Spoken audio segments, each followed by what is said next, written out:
अस्सलामु अलैकुम रहमतुल्लाहि ताला व बरकातुहू। नाज़रीन, आज के इस वीडियो में मैं बात करने जा रहा हूँ उर्दू बंगला टीईटी के ताल्लुक से कि आज उर्दू बंगला टीईटी के तरफ से आरजेडी के एमपी प्रत्याशी महाराजगंज संसदीय क्षेत्र के प्रभुनाथ सिंह के बेटे रणधीर कुमार सिंह को दिया गया उर्दू की तरफ से लेटर।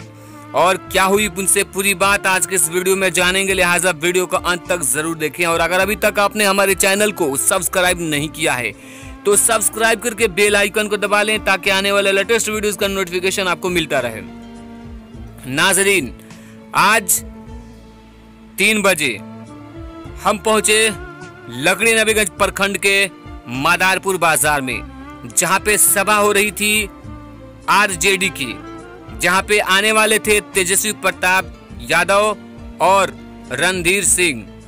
हम वहां पहुंचे और पहुंचने के बाद सबसे पहले हम रणधीर सिंह से मुलाकात किए और उर्दू बंगला टीईटी के मसालों को बताया कि 2013 में टीईटी का एग्जाम लिया गया और किस तरीके से अन्याय किया गया, हमारे साथ नाइंसाफी की गई। 2013 उम्मीदवारों के साथ ग्रेस दिया गया और ग्रेस की तरह खत्म करके जब ज्वाइन करने वाले थे तो ग्रेस को ख़त्म कर दिया गया और उनकी ज़िंदगी के साथ खिलवाड़ किया गया। नीतीश कुमार के जुल्म किस तरीके से किया, उन्होंने सारी बातों को उनके समक्ष हमने पेश किया।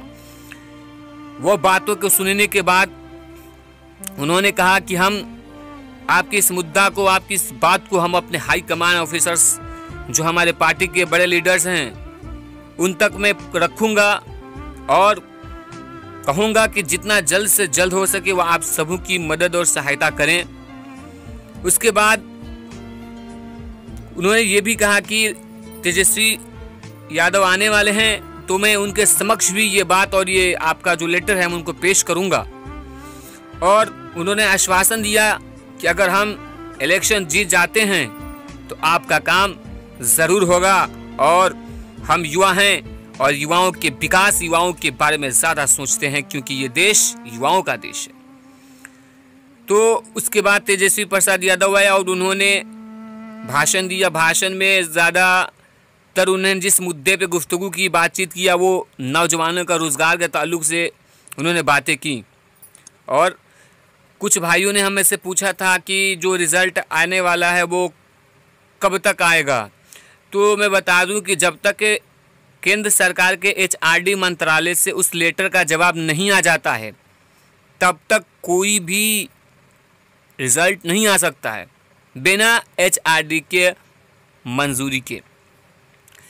और किसी भाई ने हमसे पूछा था, एक भाई ने, कि कितने पे आ गए, 148 या 135। तो भाईजान 148 पे नहीं बल्कि 135 पे रिजल्ट आएगा, क्योंकि आखिरी रिजल्ट जो 135 पे हुआ था और उसी पे बहाली हुई है तो 135 पे रिजल्ट आएगा। और 55 और 50% का कट ऑफ रखा गया है, यानी जनरल कैटेगरी के जो भी उम्मीदवार हैं उनको 74 नंबर लाना है और जनरल कैटेगरी के महिला और ओबीसी कैंडिडेट जो भी हैं उन सबों को 67 नंबर लाना है। अगर आपका तीसरे एग्ज़ाम में, तीसरे रिजल्ट में जो है एग्जामिनी रिजल्ट में अगर 67 नंबर है तो आप पास हैं।